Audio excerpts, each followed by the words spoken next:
né? Vamos mostrar aí os 2 gols. São Paulo venceu o Santos por 2-0. A gente tá mostrando aí pra vocês, né? Jogo no Morumbi, né? São Paulo querendo afastar a crise de vez, né? Depois de vencer o Flamengo, ela venceu o Santos, primeiro com o gol do Tapia aí, né? Que foi aos 51 do segundo tempo. E ali, depois, o gol do Luciano, beleza? Losete! Seguinte, uma pausa para deixar o Cicinho feliz aqui. Porque o clássico São Paulo e Santos foi do tricolor paulista. O Morumbi com mais de 50 mil pessoas, o time empolgado, com outra energia. O Santos preocupa, Edu Dracena, e o São Paulo tá voando de novo. O Peixe teve a chance inicial com o João Schmidt de cabeça. O São Paulo tinha muito mais a bola, controlava o jogo. O Santos começava a se irritar. Miguelito tomou o primeiro amarelo. Depois Gabriel Menino chutou a bola em Tapia, caído, e armou uma baita confusão. Amarelo para o volante do Santos e para Enzo Dias do São Paulo. Danielzinho deixou o Tapia em boa condição para finalizar. Gabriel Menino, que já tinha amarelo, deu um carrinho errado em Marcos Antônio e foi expulso. O jogo se transformava por completo, ainda aos 35 do primeiro tempo. Vojvoda tentou ajustar as coisas com Zé Rafael e a estreia de Rony. Lucas fez ótima jogada e Luciano exigiu defesa de Brazão. O goleiro do Santos ainda pegou de novo no rebote de Wendel, mas não foi capaz de parar o chute de Tapia, que ainda desviou. Festa São Paulina no Morumbi. Aos 10, Luciano foi lançado por Marcos Antônio e fez um belo gol de perna esquerda. Mas o atacante precisou do VAR para validar o lance, que inicialmente havia sido anulado por impedimento. Aos 15, o Santos teve uma boa chance com o Rony, de bicicleta. A resposta do São Paulo foi perigosa. Danielzinho teria feito o terceiro se não fosse a Dores Frias para salvar. O jogo ficava quente. Barreal finalizou muito bem, mas Rafael fez uma enorme defesa para evitar o gol do Santos. A última do sábado foi de Brazão, para impedir Tapia de aumentar a conta tricolor. Alívio de um lado, desespero do outro. Enquanto o São Paulo deixou a zona de rebaixamento mais longe, o Santos agora é quem passa a correr mais risco. Hoje não fizemos uma boa partida. Hoje o responsável é Vojvoda e jogadores. ¿Sí? O principal, el que escolhe os jogadores, Vojvoda. Levanto a mão. Depois, procurar excusa de lo táctico. Nos superaram. Desde os primeiros minutos nos superaram. Sentimos isso. Fico muito feliz ver un Morumbi con 50.000 personas, en unión con el grupo, con los jugadores, ver que voltan a casa felices. Y cuando estamos todos unidos, es difícil jugar contra São Paulo, é difícil. Além da partida, espaço para polêmica. Se não em lances determinantes, pela postura do árbitro João Vitor Gobi. Jogadores dos dois times reclamaram de ofensas do árbitro durante o clássico. O árbitro, pela segunda vez, a segunda partida consecutiva que ele apita jogo nosso, ele falta com respeito com os nossos atletas. Ele xingou o nosso lateral, o Lira, mandou ele para aquele lugar e depois ele quer exigir respeito. É inacreditável assim como os árbitros brasileiros eles forçam para ter polêmica, né? Eles pedem respeito, só que eles não respeitam. Já havia tido um acontecimento contra o Corinthians, que ele desrespeitou o Alan, e agora ele xingou o lateral esquerdo do Santos. Xingando os jogadores daquela forma, eu até tomei um susto, eu nunca tinha visto isso no futebol. Ele tem que ser punido, ele tem que aprender a ter educação, ele não pode fazer isso, não é o papel dele. Para mim foi até covarde, porque ele pegou um menino de 18 anos, queria ver ele falando isso com outro jogador mais experiente, ele não teve respeito. Bom, aí é que tá, a gente só tá aqui quantas e quantas vezes já ouvimos diálogos pesados no futebol, em vários contextos. A câmera do árbitro, ela mesma que pega essa manifestação dos jogadores. Então, eu quero saber se sim, se é pra tanto. O Gustavo Machado, esse dublador que é famoso, ele fica ali atento aos detalhes. A gente reproduziu o que ele fez na internet. Eu quero a sua opinião. Se foi pra tanto, se é mimimi, se a reclamação é válida. E aí, Cicinho? Pro futebol de hoje, Renato, nós temos que tomar cuidado com a prisão perpétua, né? Porque eu nunca vi. Gente, é linguajar do futebol. Lógico que a gente não gosta de ficar ouvindo palavrões, essas questões, mas é um linguajar no futebol que às vezes você se excede. Eu já xinguei um companheiro dentro de campo, que ele entrou no vestiário correndo atrás de mim porque eu falei mal da mãe dele, xinguei a mãe dele. E ia me bater. Então, assim, é complicado. O árbitro, se você fizer leitura labial em todos os jogos dos jogadores, até mesmo capitães, você vai ver que o linguajar é esse daí que funciona. Eu trabalhei com treinador assim. Cara, o Godoy hoje ia ser preso. Então, assim, eu acho que é muito mimimi para justificar o rendimento baixo do Santos. Eu acho que... O quê? Não, eu acho, tipo assim, foi bom a união dos atletas. Você viu? Tanto o São Paulino quanto o Santista foram lá e se uniram contra. E outra, o Alexandre Matos falou bem. Eu quero ver ele xingar o Luciano, o Gabigol. Ele foi xingar o menino. Eu acho assim, esse sim, é o respeito. Pra mim, isso aí é normal. Na minha época era normal você ser xingado e xingar também. Agora, como você falou, o tempo de hoje, assim, é diferente. Infelizmente é diferente, não é a nossa época. Então tem que sim partir do respeito do árbitro. Agora, toda vez que o atleta for lá e xingar, o árbitro vai lá e vai dar amarelo ou vermelho. Agora, quando o atleta agora é xingado, vai fazer o quê? Não, mas não é questão do atleta ser xingado. Às vezes é um linguajar ali, o árbitro tá querendo iniciar o jogo e vai e fala. É algo assim que também tem que ser analisado. Agora, você vê o Luciano reclamando, com todo respeito. O Luciano é o cara que mais reclama com o árbitro. É o cara que mais fala com o árbitro. Então, assim, falta de respeito... Eu acho que é muito mimimi, na minha opinião. Você deve bateu a cabeça pra vir pra cá hoje. Então, quem vai falar agora? Você deve o cara que dava voadora vem, Brasil. Sempre chamei meus amiguinhos pelo nome. Mentira. Mas deixa eu falar uma coisa. O cara que tem que colocar respeito, ele não pode xingar o cara. Vai desculpar, senhor. Ele é o juiz. Se nós estamos jogando, você erra a bola, eu vou te xingar. E você vai me xingar. Presta atenção. Agora, o cara que tá lá pra apitar e pra intermediar, ele não pode. Os dois times estão certinho aí. Os dois times estão falando que é muito mimimi. Não. Porque é hoje o futebol, eu não tô falando. Ele tirou todo mundo do sério aí com a palavra que ele tá ali pra mediar, não pra xingar. Esse juiz não pode fazer isso. E ele tem que ser afastado. É isso que ele tem que ser pra ele aprender. Então o Gabriel Menino vai ter que tomar 10 jogos. Vai tomar. Se o jogador fala pra ele o que ele falou pro jogador... Não, se o jogador reclama do árbitro e ele tem a mesma atitude, aí tem que se equiparar, né? Só que a autoridade máxima do jogo é o árbitro. E eu acho que também é um clássico, todo mundo nervoso, porque os dois numa situação ruim... E os ânimos acirrados. E aí, no segundo tempo, pro São Paulo melhorou, hein, Cicinho? Melhorou bem, que o time venceu a partida, convenceu. E os resultados positivos, eles vão dando outra energia, outra atitude para a equipe. O que o torcedor cobra, Renata, é exatamente isso. É a postura do São Paulo, a vontade que teve contra o Flamengo, ela foi novamente imposta contra o Santos, porque o Santos também não esboçou nenhum tipo de reação. E com um jogador a menos, o São Paulo foi absoluto. Então, assim, o esquema tático valeu o time do São Paulo jogando, assim, em alto rendimento, e isso você consegue criar jogadas e concluir em gols. Então, mais um bom jogo do São Paulo. E que perdure isso, né? Quarta-feira tem Santos de novo pra mandar vai mudar tudo isso. Eu tô curiosa pra ver qual vai ser o ânimo desse clássico agora. Até é mais aliviado o Crespo, hein? Depois da vitória, Arnaldo. E falando mais do campo, né? Primeiro, antes de chegar na entrevista e no jogo, na segunda vitória no estádio, eu acho muito... Não só precipitado, acho até desonesto, intelectualmente falando, que é uma expressão que os caras adoram agora, atribuir as duas vitórias do São Paulo à chegada do Rafinha. Pouco como se ele tivesse escalado, substituído e tudo mais.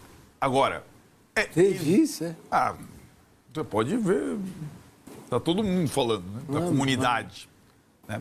Eu vou elogiar um pouco o Crespo, porque eu não acho o Crespo, nunca achei melhor que o Zubeldia, mas eu acho que o Crespo passa por uma situação ridícula no comando do São Paulo, como, aliás, quase todo técnico. Né? Porque o técnico do São Paulo é um herói solitário nos últimos tempos com essa gestão maldita. Mas o Rafinha, é claro que ele ajuda no dia a dia a desafogar o técnico para falar do campo, como o Marcinho estava falando em relação ao Abel. Então ele pôde falar do campo essa semana, o técnico. E desafoga também o executivo de futebol para tratar de negociação e tudo mais, embora o São Paulo tenha dificuldade imensa ainda no mercado e tudo mais. E tem a questão do Alisson, que é outra coisa para a gente debater. Vamos debater amanhã com o Vessa, porque o Corinthians sempre sai de mocinho nas situações e o Corinthians, na verdade, é o vilão nessa situação, mas a gente fala amanhã do Alisson, prometo, com mais detalhes. Inclusive falando do Marcelo Paz, que é o Prêmio Nobel da Paz, e não é, na verdade.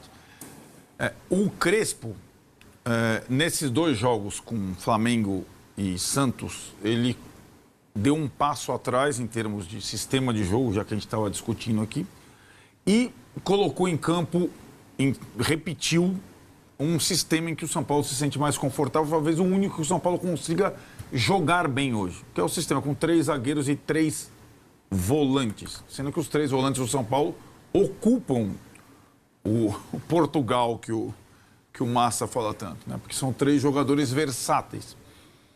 E uma coisa levou a outra. Claro que a vitória sobre o Flamengo, do jeito que foi de virada, fez com que o torcedor se reconectasse com o time, né? O torcedor do São Paulo é diferente do torcedor do Corinthians. O torcedor do São Paulo, ele não consegue separar as coisas. O torcedor do São Paulo queria mais a queda do Casares do que os 3 pontos. O torcedor do São Paulo não fez aliança com o Melo até ele cair em prol do time. O torcedor do São Paulo rompeu com o clube por conta do presidente e sua gestão. Não tinha mais de 40 mil pessoas no Morumbi desde o jogo da LDU, né? E a eliminação da Libertadores. E aí teve 50 mil torcedores. O Crespo, olha, uma das coisas que o Crespo fez nesses pouco mais de 8 meses no São Paulo, ele potencializou de uma forma absurda os 2 principais jogadores do São Paulo. Esse que está abraçando ele. O Luciano nunca jogou deste jeito com nenhum treinador fora o Diniz, embora ele tenha sido importante em todos os anos. Porque a definição anárquico para o Luciano é exatamente a forma que ele joga com o Crespo. Ele joga em qualquer lugar do campo. E é ali que ele joga bem, em todos os lugares do campo. Nunca preso ou de um lado, ou do outro, ou de 9, ou de 10. E ele viabilizou o tal do Marcos Antônio. Não foi o Zubeldia. O Zubeldia não usava o Marcos Antônio. Por quê? Porque o Marcos Antônio é um volante peculiar. Aliás, são 2 jogadores muito peculiares que se completam. Marcos Antônio e Luciano. O Luciano não é 9, não é 10, não é 7, não é 11, mas ele é um jogador decisivo. O Marcos Antônio ele não é 5 e não é 10. Ele nunca faz um... O Marcos Antônio não consegue finalizar gol. Ele nunca fez um gol na vida. E ele não consegue desarmar. Agora, para determinar ritmo e achar espaço, ele é bom com poucos. Pô, que sacada essa do São Paulo, hein? O cara, ninguém lembrava. Então, mas o mérito é do treinador, porque o São Paulo não iria comprar o Marcos Antônio não fosse a chegada do Crespo. Porque o Zubeldia não via... O Zubeldia era mais Pablo e Alisson. Era ele que jogava. Era 4-2-4. Então, o Crespo tem mérito, sim. Além de tudo, ele resgatou um sistema com 3 zagueiros que o Zubeldia não utilizava. Ele fez coisas bastante significativas em pouco tempo de trabalho no clube com um caos completo. Certo? Agora, ele não precisa mais ficar falando disso. Ele também tomou pito, viu, assim, por ter falado da questão política, etc. e tal, que o time dele reagiu no campo, né? Agora, acho que é uma outra situação, uma outra vibe, uma outra energia, mas ele continua com um pequeno dilema, que é o tal do estadual / Brasileirão. O estadual para o São Paulo é tal, a tabela da federação foi tal, que se o São Paulo tropeçasse um jogo e tropeçou contra a Portuguesa, culpa do Crespo, ele estaria enrolado com esse campeonato até o final, como está o Santos. Então o São Paulo tem essa semana, estreiei bem no Brasileiro, 3 pontos. Aí tem o Santos na Vila, uma boa para o Santos desse jeito, todo chacoalhado. Putz, é um jogo. Mas daí ele não pode descartar o Primavera no final de semana, que ainda corre um risco. Aí é bom se classificar, tem aqueles dilemas. Se o Palmeiras não consegue escalar um time reserva, imagina o São Paulo, né? Então, quando o São Paulo joga sem 3 zagueiros, sem o Marcos Antônio, sem o Luciano, ele é um time talvez o mais comum do planeta, né? Então, essas coisas, e eu vou também salientar alguns jogadores, aí que tá, eu acho que esses jogadores, os reservas, os que o Paulo tem, eles precisam dar alguma resposta. Os poucos. O único que está dando resposta completa agora é o cara que está abraçado com o Crespo aqui atrás de mim, que é um chileno considerado grosso, o Tapia. Em todo clássico o cara faz gol. Esse é o grosso que o São Paulo tem. Não, e o que ele ajuda, O cara que ele fez marca, 2 gols o que ele contra o Corinthians. faz, o que ele fora de corre. casa, fez O um menino gol foi contra o Palmeiras. expulso em cima dele. Aliás, o que é isso, hein? Que coisa bizarra. Completamente descontrolado. Os dois cartões são muito bizarros. O Santos é antítese, a gente vai chegar nisso, mas eu tô dizendo, o São Paulo precisa de Lucas Moura, como ele foi no segundo tempo com o Santos, aberto, nunca pelo meio, ele precisa de Wendel, ele precisa de Ferreirinha, ele precisa de 3 ou 4 para ter opção para lidar com a temporada. Não dá para depender sempre de Arboleda, Marcos Antônio e Luciano. Arboleda, Marcos Antônio e Luciano. Arboleda, Marcos Antônio e Luciano. É necessário um respiro. E o adversário do São Paulo é um time que tem investimento, um monte de jogador caro, mas que, ao juntar tanto jogador de barriga cheia com passar em Porto Clube, fez para mim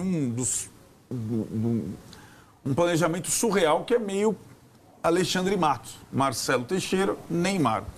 Então você vê lá, 5 ex-Palmeiras, 2 ex-São Paulo, 2 não sei o que lá, e os caras não conseguem mais jogar como jogavam e nem tem mais a mesma fome que tinham antes. Então, o elenco do Santos é um problema, em vez de ser uma solução, e estreia jogador a cada rodada. E não é qualidade, né? Não é qualidade técnica. Não é qualidade técnica, é a formação de um elenco. É assim, eu só vou fazer um alerta para vocês, São Paulino. É o seguinte, qualquer momento bom não pode deixar de lado ou jogar para segundo plano as mudanças que precisam acontecer no São Paulo, certo? Exato. Elas precisam estar em curso e andando, beleza? Só vou fazer esse alerta porque a vitória no futebol, né, ela serve para muita coisa. E uma das coisas para que serve é para juntar a poeira, né, embaixo do tapete. Nós vimos quanto o Casares capitalizou com os títulos de Copa do Brasil, Paulista e, pasmem os senhores, da Copinha. Ô, Vessa, você é o Harry Rodrigo Vessone Macis. Potter. E você vai decidir Primavera, fim de semana, pelo Paulista. Macis apita Santos, Brasileiro, Santos pelo Brasileiro no meio de semana. Não é assim, não. Você é o Hernan Rodrigo Vessone Crespo. O que você faz? Depois que eu ganhei do Flamengo, eu tenho um respiro. Eu consigo respirar um pouco. Porque é quase que... é no Morumbi, mas era um pouco... Eu falei improvável, São Paulo nunca vai ser improvável ganhar em casa, mas se você falar, eu não ganhei do Flamengo, você vai entender. Uhum. Agora que você tem 3 pontos numa abertura de um campeonato que vai até dezembro, e você pode se classificar, a gente mostrou a tabela do Paulista, São Paulo pode se classificar, é um título palpável, vai depois faltar 3 jogos aí, gente. Então eu acho que eu cuidaria do time para jogar o final de semana, para ter uns caras numa condição boa, fazer mais 3 pontos e aí buscar a classificação no Paulista, cara. Sinceramente, eu faria isso. Você, Arnaldo? Para mim, o jogo mais importante dos 3 próximos do São Paulo é o terceiro, é contra o Grêmio em casa. Dito isso? Dito isso, você precisa ter assim, qual time do Brasil, da Série A, jogou com a mesma escalação até agora 3 partidas seguidas? Nenhum. Saiba nenhum. Então, se o São Paulo for privilegiar o brasileiro, ele teria que jogar contra o Santos na vida 3 vezes com a mesma escalação. Eu acho impossível. Até porque aconteceu alguma coisa nesse mês e vocês não perceberam. Então é isso daí, torcedor São Paulino. Para você que chegou até aqui, se inscreve no nosso canal e deixa seu like para não estar perdendo nenhuma notícia do nosso amado São Paulo Futebol. Galera, São Paulo venceu o Santos aí no sábado, né? Um jogo onde o time demonstrou uma vontade incrível e estava jogando sem medo, sem receio. E eu confesso para vocês que é esse time que eu quero ver dentro do Morumbi. E claramente a gente vê que a fase ruim de São Paulo poderia sim estar ligada a salários atrasados. Pix na conta é outra coisa, né? Vamos correr o dobro porque a gente recebeu o pagamento. E por mais que aquela sonora do Rafinha, né, de falar, ó, a gente já ganhou campeonato aqui com salário atrasado. Pelo Rafinha tá naquele elenco, ser um líder, ser um cara de currículo enorme, principalmente na Europa, eu acho que ele conseguia motivar os jogadores a jogar e não pensar no dinheiro. E com a saída do Rafinha, eu acredito que esses jogadores tenham se tornado um pouco ali mercenários, né? Jogadores que só jogam em prol do dinheiro e não do clube. E a gente sabe, beleza, trabalhou, tem que receber, só que pô, é um clube de futebol, cara. Vocês não vão perder o dinheiro de vocês. O São Paulo vai pagar, assim como qualquer outro clube de futebol brasileiro paga. Porque a gente sabe, as condições financeiras dos clubes brasileiros é crítica, exceto Palmeiras e Flamengo, que se acertaram nos últimos anos. E o São Paulo está na sua fase boa, agora vai jogar pelo Brasileirão novamente contra o Santos na Vila e agora buscar outra vitória, fazer 6 pontos aí, espantar de vez essa má fase que rondou o Morumbi ali, assustando todos os torcedores são paulinos. Coisa bonita de se ver também nesse jogo contra o Santos, a torcida lá apoiando em peso. Espero que contra o outro jogo do Paulistão, São Paulo também, a torcida do São Paulo também consiga tá lá lotando o estádio, porque vai ser de suma importância mais uma vitória para estar concretizando 10 pontos e entrando na zona de classificação. Galera, então é isso daí. Chegamos ao final de mais um vídeo aqui. Até a próxima aí. Valeu!